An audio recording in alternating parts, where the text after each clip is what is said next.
Rapat perdana Dewan Perdamaian bentukan Presiden Amerika Serikat Donald Trump Board of Peace menghasilkan pembentukan sejumlah badan di bawahnya yang akan membantu rekonstruksi jalur Gaza. Di antaranya Komite Nasional untuk Administrasi Gaza NCAG. Dalam rapat itu diumumkan pula Indonesia menjadi wakil komandan ISF. ISF atau Pasukan Stabilisasi Internasional dirancang untuk mendukung demilitarisasi dan mengawasi gencatan senjata di jalur Gaza. Apakah Indonesia masih berpegang pada koridor mendukung kemerdekaan penuh Palestina, bukan sekadar menjamin keamanan Israel? Kita analisa bersama dua narasumber yang sudah bergabung di CNN Indonesia Prime News. Ada Direktur Kerjasama dan Hubungan Eksternal Indo-Pacific Strategic Intelligence, Aisyah R. Kusuma Somantri, dan Ketua Majelis Ulama Indonesia Bidang Hubungan Luar Negeri dan Kerjasama Internasional Sudarnoto Abdul Hakim. Assalamualaikum, selamat malam Pak Sudarnoto, selamat malam Mbak Aisyah. Waalaikumsalam warahmatullahi wabarakatuh, Mas. Baik, terima kasih atas waktunya. Saya mau ke Mbak Aisyah dulu nih. Dalam rapat perdana BOP kemarin, Presiden Prabowo Subianto dihujani pujian dari Presiden Amerika Serikat Donald Trump. Apakah ini pertanda baik bagi hubungan Indonesia-Amerika Serikat? Apa yang bisa Anda baca dari pujian Trump kepada Prabowo kemarin, Mbak? Ya. Nah ini menarik karena selama kemarin ya Presiden Trump pidato lalu kemudian ada kata sambutan, Presiden Prabowo ini dianggap sebagai this is a tough president, lalu kemudian this is one tough cookie yang saya ingat. Dan kita lihat bahwa memang ada kedekatan idiosinkratik di antara Presiden Trump dan Presiden Prabowo. Dan ini merupakan salah satu contoh nyata bahwa bagaimana kedekatan personal di antara kedua presiden ini berhubungan sangat signifikan di antara hubungan di antara kedua negara. Nah, saya kira ini berpengaruh besar karena dalam beberapa bulan terakhir ini memang Indonesia sedang gencar melakukan negosiasi tarif juga dengan Amerika Serikat, dan Indonesia kemudian bergabung juga ke dalam BOP. Saya rasa sebenarnya selain kemudian pertimbangan secara level negara, ada juga pengaruh di antara hubungan pribadi dan kedekatan dari Presiden Trump dengan kemudian Presiden Prabowo di situ. Oke, ada faktor kedekatan antara Trump dengan Prabowo begitu ya. Saya mau ke Pak Sudarnoto nih. Indonesia didapuk menjadi wakil komandan ISF. Bagaimana tanggapan MUI sejauh ini, Pak? Nah, ya tentu ini merupakan salah satu cara yang harus ditempuh oleh Chairman of BOP Donald Trump untuk melekatkan seperti tadi yang disampaikan Mbak Aisyah, melekatkan hubungan tidak sekedar hubungan personal antara dua presiden kepala negara ini, tetapi juga dalam kaitannya dengan upaya-upaya yang sangat serius bagi Amerika, serius bagi Indonesia, serius bagi Palestina, yaitu apa yang Trump sebut sebagai peace ya. Nah, cuma memang saya membuat catatan, tentu saja begini, sebelum saya catatan tentu saja Pak Prabowo, Presiden merasa juga terhormat lah setelah diberi sanjungan, kemudian diberi posisi yang sangat prestisius, tentu ini sebuah kehormatan.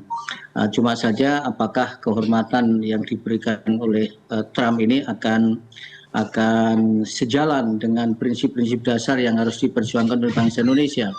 Perlu diingat bahwa mandat konstitusional itu tidak pernah dicabut, yaitu pembukaan Undang-Undang Dasar 45, yaitu kemerdekaan. Ya, ini Indonesia memperjuangkan kemerdekaan Palestina sampai merdeka. Yang kedua, menghapus segala bentuk penjajahan di muka bumi. Jadi penghapusan penjajahan. Kali ini penjajahannya adalah Israel. Jadi menghapus Israel sebagai penjajah. Ini the main goal ya, the main goal. Karena itu prinsip-prinsip dasar ini tidak boleh dilupakan.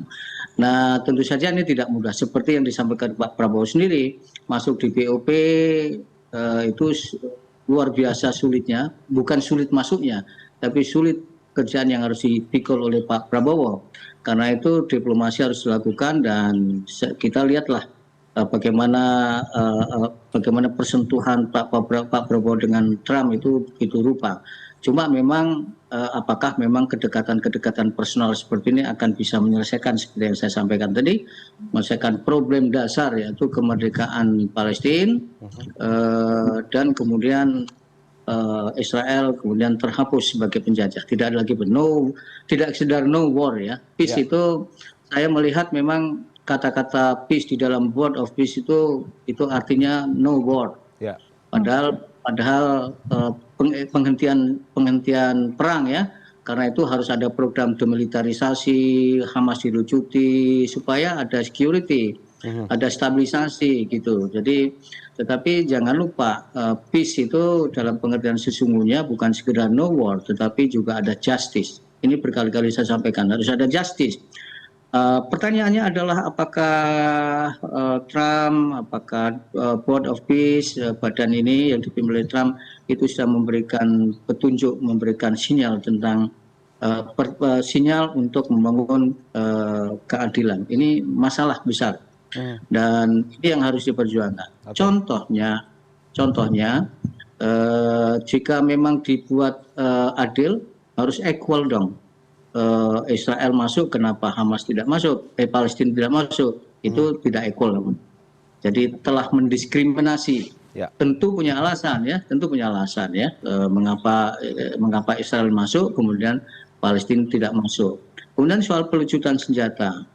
Pelucutan senjata ini kan dalam rangka demilitarisasi.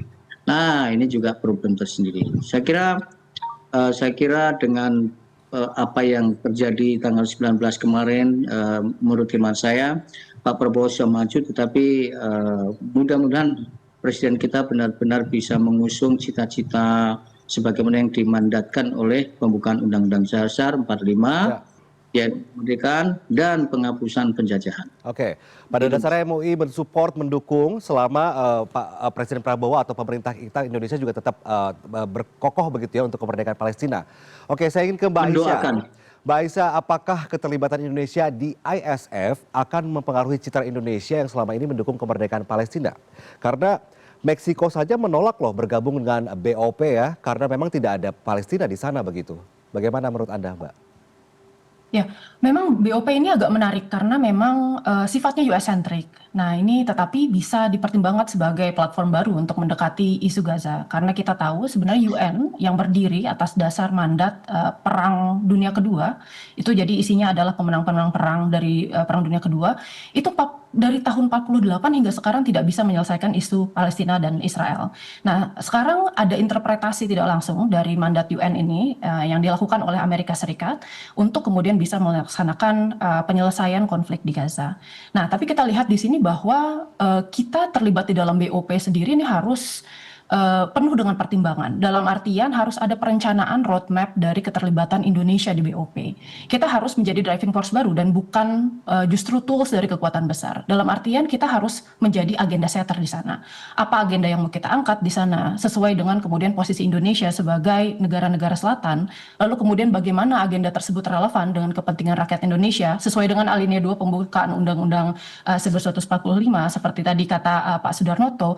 Lalu kemudian bagaimana hal tersebut berkontribusi kepada masyarakat Palestina dan kemanusiaan dan identifikasi red flags justru di dalam BOP untuk tahu kapan kita harus lanjut dan kapan harus berhenti.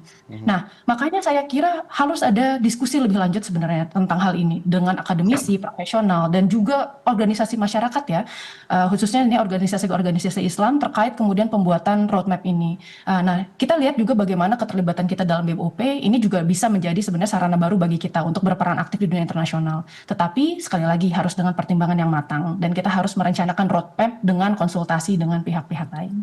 Ya. Tapi ketika Indonesia atau Presiden Prabowo Subianto didapuk menjadi wakil komandan begitu ya untuk ISF, bagaimana Anda melihat ini? Apakah kita memang siap Indonesia untuk melakukan itu atau tidak? Menjadi bagian sejujurnya pasukan. Nah, ini menarik. Pertanyaannya menarik. Nah, karena kita menjanjikan 8.000 pasukan. Nah, 8.000 pasukan itu merupakan pasukan yang sangat besar dan itu akan menjadi salah satu mission peacekeeping yang terbesar di dunia dan our largest presence abroad. Jadi kehadiran kita yang paling besar di luar negeri. Nah, kita lihat di sini kalau bertanya apakah ada kesiapan atau tidak, sebenarnya persiapannya sudah dilakukan ya sejak beberapa bulan yang lalu dan TNI juga sudah melakukan itu. Nah, ini yang kemudian harus kita pertimbangkan karena memang sebenarnya pengiriman ISF ke luar negeri ini membutuhkan cost yang besar. Maka dari itu sekali lagi saya kira cost yang besar ini harus sejalan dan sesuai dengan kepentingan kita di luar negeri dan kepentingan Indonesia secara bangsa dan negara ya. Nah, menurut saya sekali lagi kalau kita menjadi wakil komandan ISF, nah kita perlu melihat bahwa pengawasan pasca konflik ini kan harus melibatkan penduduk setempat. Betul, bahwa kalau tidak salah satu elemen di dalam Board of Peace itu memang harus ada Palestinian Government Communication. Dan kemarin juga di dalam BOP ya, mungkin itu pembicaraannya belum melibatkan masyarakat Palestina, tetapi at some point memang secara historical usaha yang kemudian peacekeeping yang tidak melibatkan masyarakat setempat itu rawan untuk gagal. Dan di dalam BOP kalau tidak salah memang sudah ada mekanisme untuk kemudian berkomunikasi dengan authority dari Palestinian. Nah, kita lihat di sini juga harus melibatkan hearts and minds dalam artian hati dan pikiran masyarakat setempat. Nah, kita bisa mengedepankan identitas solidaritas kita sebenarnya dengan Palestina melalui kemudian sama-sama Muslim, sama-sama kemudian dulu melawan penjajahan. Tapi sekali lagi harus ada strategic otonomi. Karena kita tahu bahwa Amerika Serikat ini merupakan negara yang besar. Amerika Serikat itu merupakan negara yang kuat dengan bargaining position yang sangat besar, sehingga Indonesia juga harus sadar bahwa kita di sana itu harus membawa agenda yang menguntungkan Indonesia dan menguntungkan rakyat Palestina di sana. Oke. Pak Sudarnoto, kita tahu bahwa di ASF ini pasukan-pasukannya ada 5 negara ya yang ikut andil dalam pasukan ASF ya. Jumlahnya ada 20.000 pasukan rencananya dan ada negara Indonesia, Maroko, Kazakhstan, Kosovo, dan Albania. 4 negara ini, Maroko, Kazakhstan, Kosovo, Albania punya relasi, punya hubungan kerjasama dengan Israel. Satu yang tidak, Indonesia.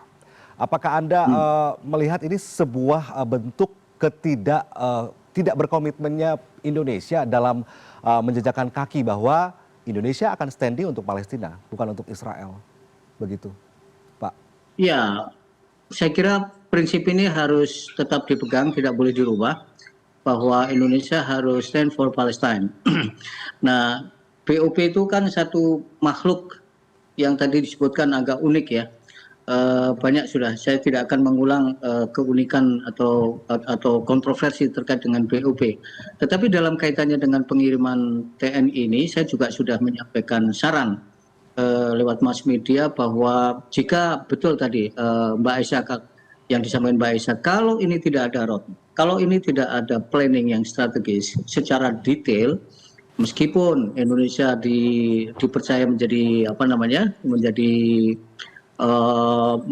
memegang posisi yang sangat penting, kalau tidak ada roadmap, tidak ada program yang sangat detail dan sangat jelas, ini rawan sekali, sangat rawan, yaitu karena ada kata demilitarisasi, pelucutan senjata yang dilucuti itu adalah Hamas, dan Hamas seperti kita ketahui sudah membuat pernyataan tidak akan mundur, tidak boleh ada negara manapun, kekuatan manapun yang akan melucuti senjata.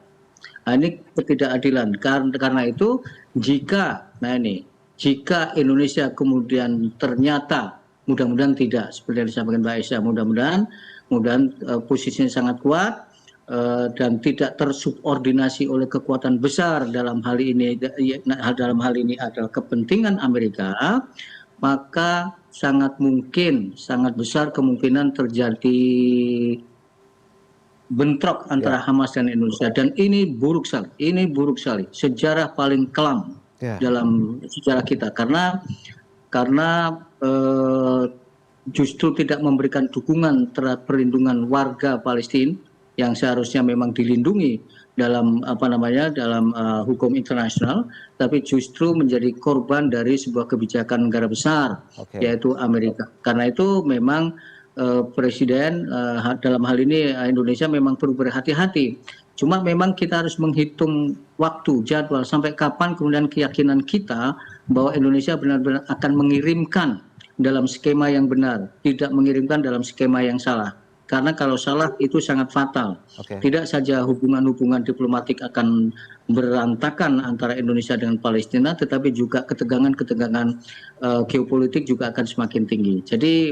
Jadi terkait dengan negara-negara lain yang punya hubungan dengan Israel, tentu saja mereka punya kepentingan tersendiri, dan Indonesia juga tidak perlu mengikuti kepentingan national interest mereka, karena kepentingan kita adalah perdamaian dan kemerdekaan Palestina. Oke, jangan sampai ada agenda asing ya, begitu ya.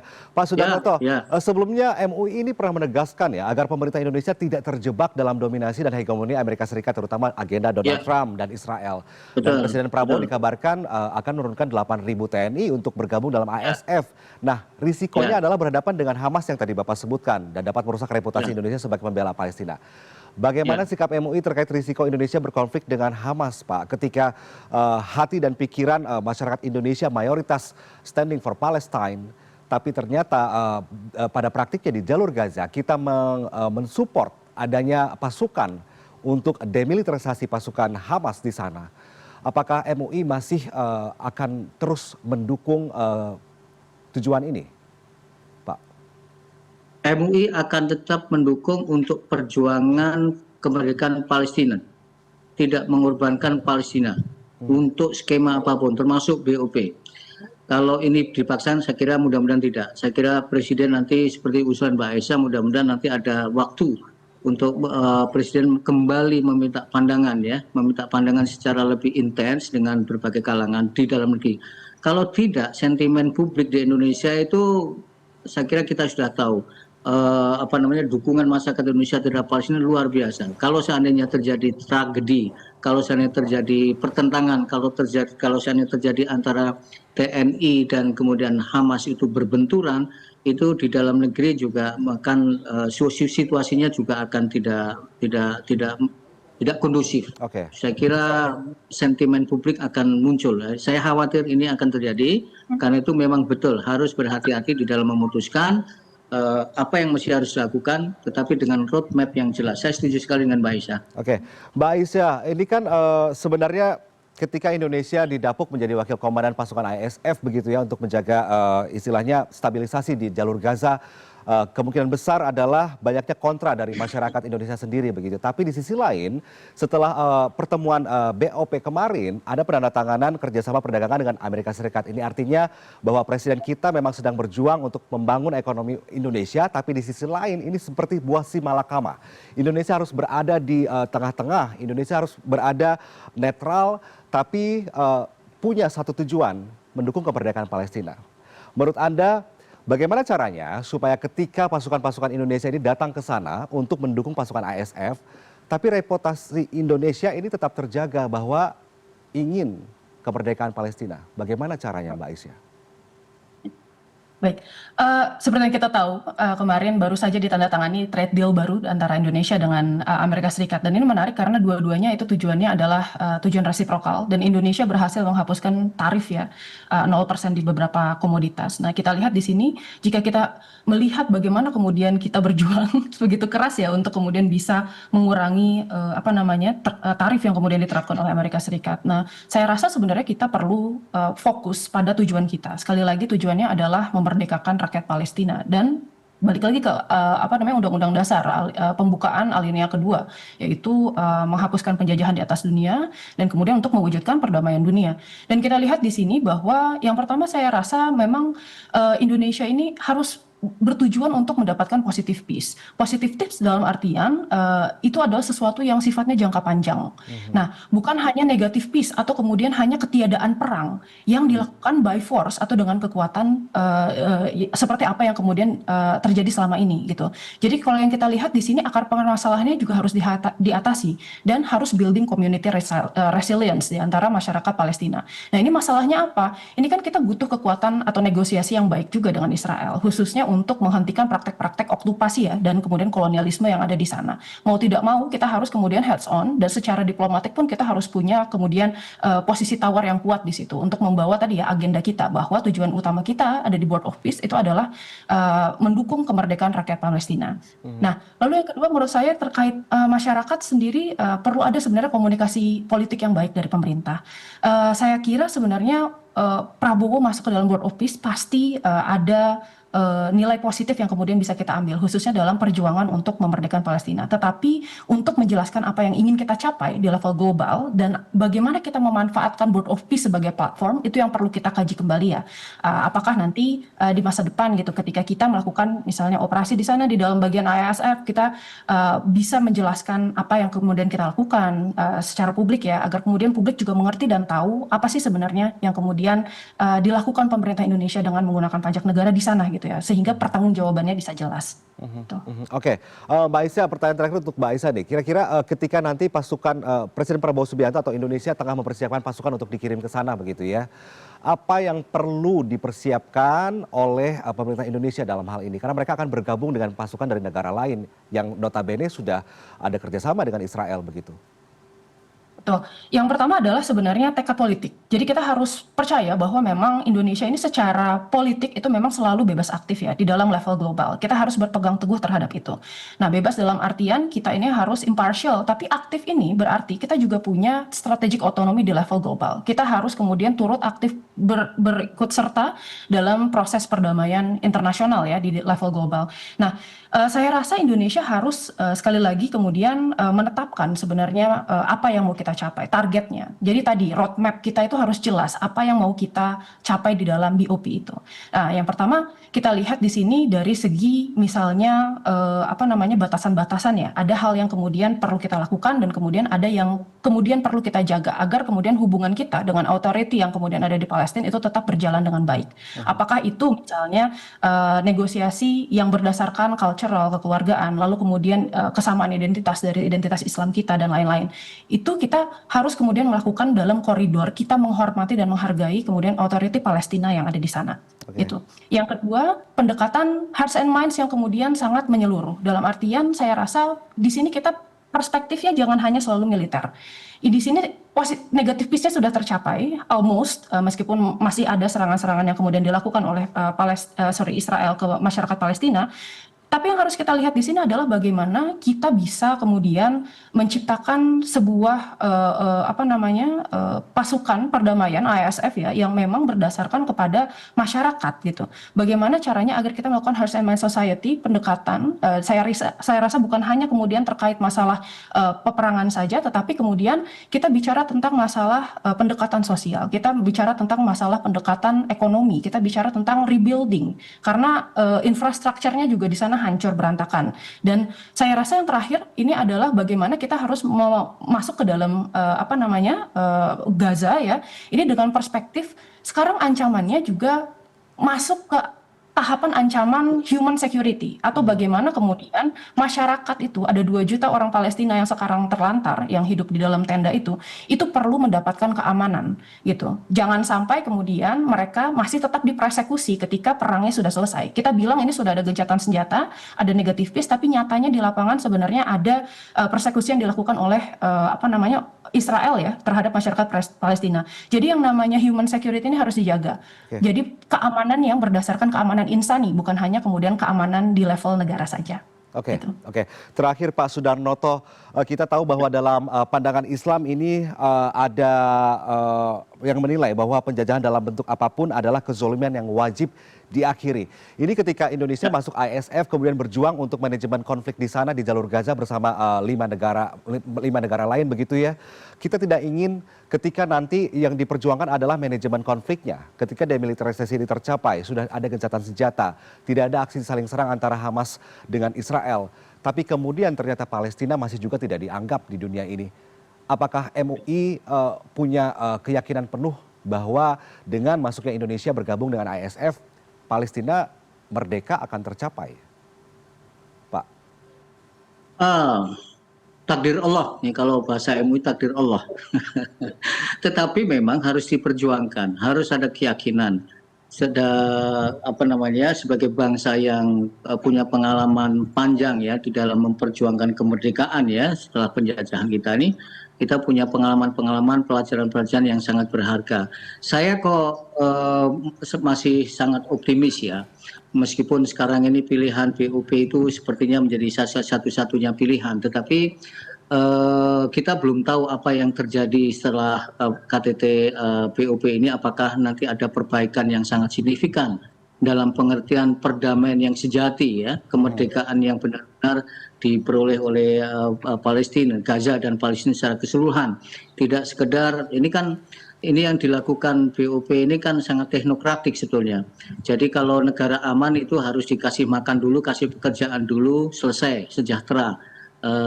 dan nanti stabilitas akan terbangun, apalagi nanti tidak ada orang yang bersenjata. Anunya kan begitu. Sebetulnya ini kan tidak menyelesaikan masalah. Karena itu menurut hemat saya sebetulnya upaya-upaya yang perlu dilakukan oleh Indonesia jika ternyata dalam tingkat tertentu, dalam batas-batas waktu tertentu kita tidak bisa mentoleransi BOP akan memberikan jaminan bagi kemerdekaan Indonesia, saya kira sangat terhormat sekali kalau seandainya Indonesia kemudian mundur dari mundur sebagai anggota dari BOP.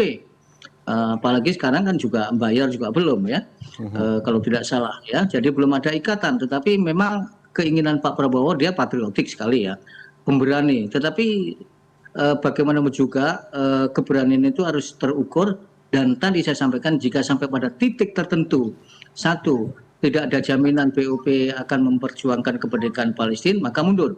Dua, jika tidak ada jaminan security dalam pengertian tadi, warga Palestina tidak dipersekusi, tidak diusir dan sebagainya, kalau itu tidak bisa juga dilakukan, meskipun sudah disampaikan kepada Trump sebagai chairman, kalau tidak ada jaminan itu mundur. Saya kira terhormat sekali. Nah, pengalaman Soekarno kan juga menarik gitu ya. Pak Soekarno pernah sangat bersejarah dalam kaitannya dengan Asia Afrika, itu heboh tetapi juga dihormati.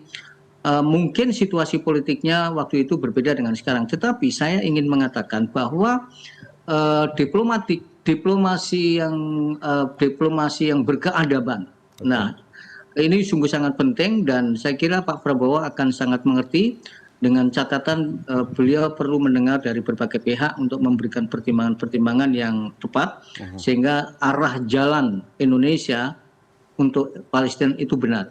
Jika tidak benar, maka mundur. Saya kira itu. Karena perdamaian sejati antara konflik dua negara ini akan terwujud apabila martabat dan kedaulatan rakyat Palestina ini tercapai, begitu ya.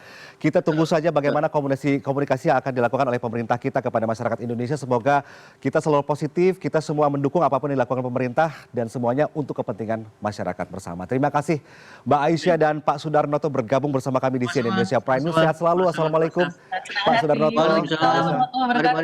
Mari Mbak Aisyah. Mari Pak Sudarnoto, terima kasih Mas. Sama-sama.